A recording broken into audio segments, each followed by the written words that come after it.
O maior caso de ufologia da história. Rapaziada, tá zerando a live já, viu? Já é 4 horas de live. Esse aí é o caso do Brasil, isso aí? Cooperação Prato, eu acho. É o espaço. Mano, Um conceito muito difícil de ser entendido. Ai, meu Deus, fale não. Alguns dizem que ele é infinito. Outros falam que ele é finito.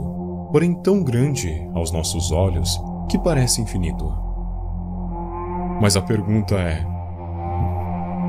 será que nesse mar de escuridão que nos cerca, existe outra forma de vida que não seja a nossa? JJ mudou a voz, ó. Ou quem sabe, seres que estão anos-luz à nossa frente e que até mesmo de alguma forma já notaram a nossa existência. Durante anos, os aliens viraram objetos de especulações das mais diversas teorias da conspiração. O Pentágono já reconheceu milhares de objetos voadores não identificados, e nos Estados Unidos, esses seres de outro planeta já fazem parte até mesmo da obsessão e da cultura americana. Porém, e se eu te dissesse que há um caso de aliens que está à frente de qualquer outro já visto? O ET Bilu. E se eu te disser que algumas pessoas chamam esse caso de o maior evento ufológico da história da humanidade, você acreditaria? Bom, esse caso, por incrível que pareça, aconteceu no Brasil, então se preparem, meus amigos, pois hoje estamos prestes a cobrir um dos eventos mais misteriosos do mundo, que ocorreu aqui no norte do país. Por isso, fiquem confortáveis e sejam bem-vindos a mais um vídeo. É louco, Operação Prata, é isso mesmo. O mistério dos aliens do Pará. Eu vou tomar um... Foi mal, desculpa. O ano era 1977. O ano que o Corinthians foi campeão paulista, cara. Comunidades ao redor de Colares, uma ilha tranquila no delta do Rio Amazonas, algo estranho estava acontecendo. Até ET foi lá ver o gol do Basílio. As noites, antes calmas e silenciosas, começaram a ser palco para fenômenos inexplicáveis. Os primeiros relatos vieram de pequenos vilarejos e comunidades isoladas. Pessoas falavam de luzes que se moviam de maneira inteligente, parecendo procurar algo.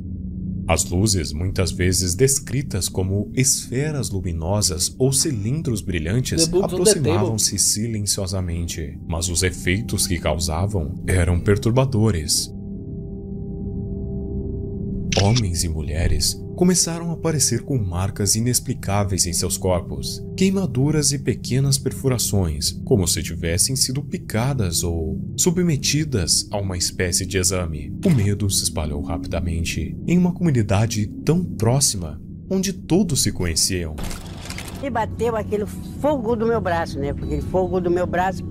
Aí eu fiquei me batendo na cama. Aquilo aproximava, imobilizava a pessoa e depois começava a sugar alguma coisa, que eles acreditam ter sido sangue. Era uma cidade em pânico. As notícias em que as luzes estavam atacando as pessoas tornou-se um assunto comum. Muitos afirmavam que essas luzes sugavam o sangue eu acredito que ou a energia das vítimas, cara. Não tem sentido deixando-as fracas e apavoradas. Este fenômeno passou a ser chamado pelos locais de chupa-chupa. Puta que pariu. Fiquei apavorada, que nessa época meus filhos todos eram pequeninos. Até em cima da casa, era mais o medo que a gente tinha. Soltar foguete, vai espantar aquela nave. O delegado foi embora daqui, muita gente foi embora com medo. Não se sabia o que eram aqueles aparelhos que vinham do céu e que estavam machucando as pessoas. O mais surpreendente é que moradores que viviam a quilômetros de distância um dos outros também começaram a relatar os mesmos efeitos. Pequenas marcas no corpo que variavam entre homens e mulheres. Uma delas até hoje possui esse rastro do passado em seu peito. O pânico ficou tão grande que a polícia resolveu interferir. Mas como eles poderiam ajudar com algo tão sobrenatural assim?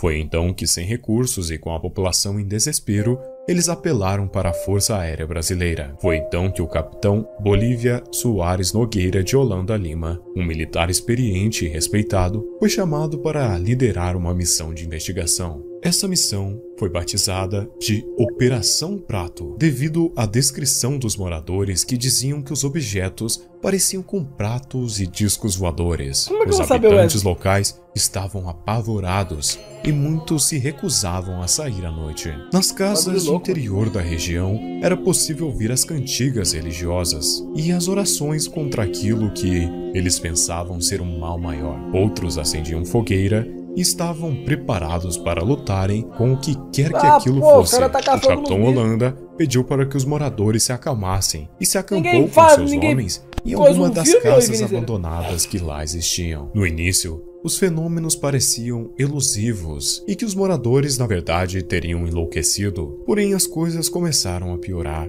quando os próprios investigadores começaram a presenciar luzes por si mesmos.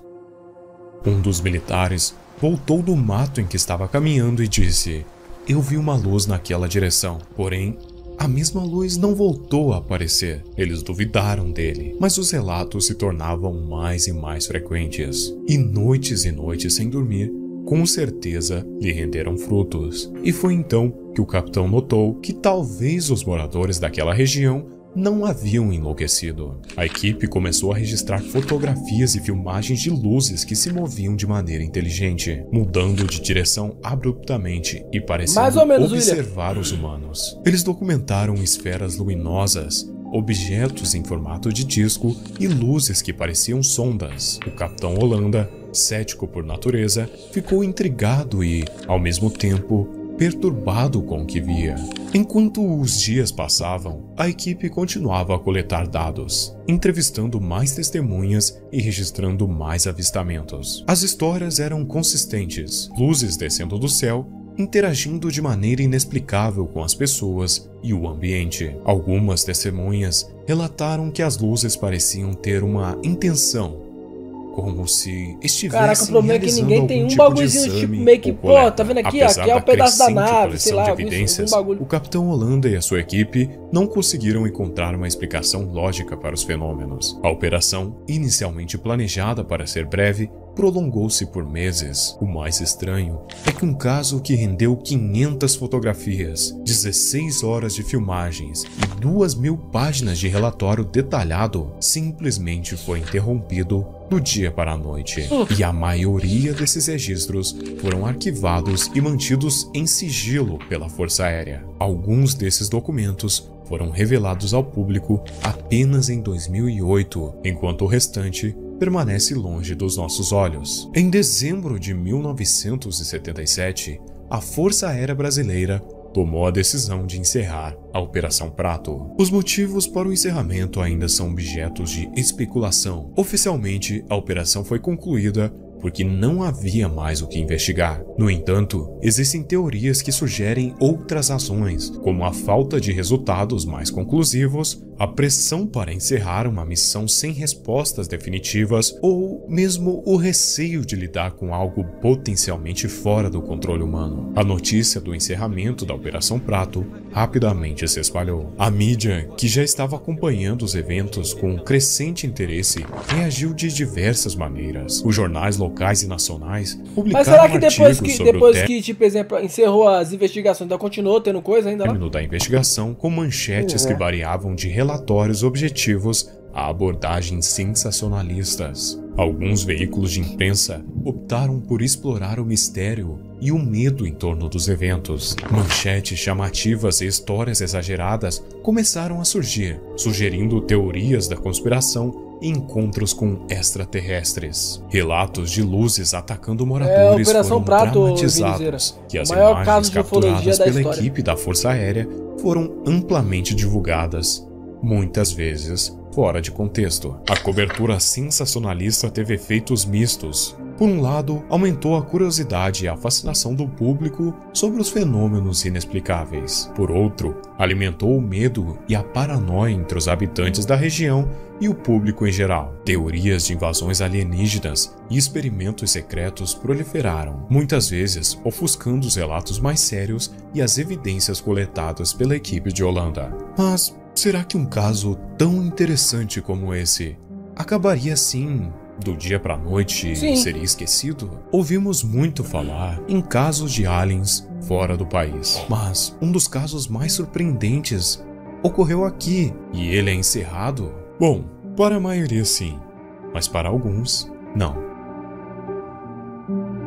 Em 1997, o capitão Holanda, já aposentado, decidiu romper o silêncio e conceder uma entrevista ao ufólogo Ademar Gavert. Ele revelou detalhes sobre a operação e as observações feitas, confirmando que ele e a sua equipe haviam presenciado fenômenos inexplicáveis. Holanda descreveu como ele e a sua equipe testemunharam luzes e objetos voadores não identificados. Ele mencionou que as luzes exibiam comportamentos inteligentes, movendo-se de maneira coordenada e, por vezes, parecendo reagir à presença dos observadores, exatamente como os moradores relatavam. O capitão relatou que teve experiências pessoais muito próximas com esses fenômenos. Em uma das ocasiões, ele afirmou ter visto um objeto em forma de disco pairando a poucos metros de distância. Era uma luz azul muito forte.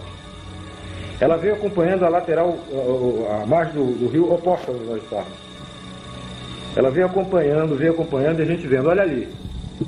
Olha lá, veio. Quando chegou na direção da ilha, ela entrou na direção de Belém.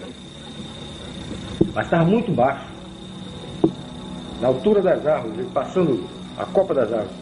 Mas uma luz muito grande, um troço enorme. Holanda confirmou que os relatos dos moradores sobre queimaduras e lesões causadas pelas luzes eram verdadeiros. Ele descreveu marcas que pareciam perfurações e queimaduras nas vítimas, corroborando as histórias em que as luzes tinham algum tipo de efeito físico nocivo. O capitão expressou sua convicção de que os fenômenos eram observados e reais, e não podiam ser explicados por causas naturais ou tecnológicas conhecidas na época. O mais estranho é que pouco tempo depois, após conceder a entrevista, Holanda foi encontrado morto em sua residência. O mais estranho era o motivo de sua morte. Afinal, ele era um homem durão e não demonstrava sinais de que faria algo tão extremo. No entanto, a proximidade temporal entre sua entrevista reveladora e sua morte gerou muitas especulações. Alguns acreditam que ele pode ter sido silenciado por revelar informações sensíveis, embora não haja provas concretas para apoiar essas alegações. O legado da Operação Prato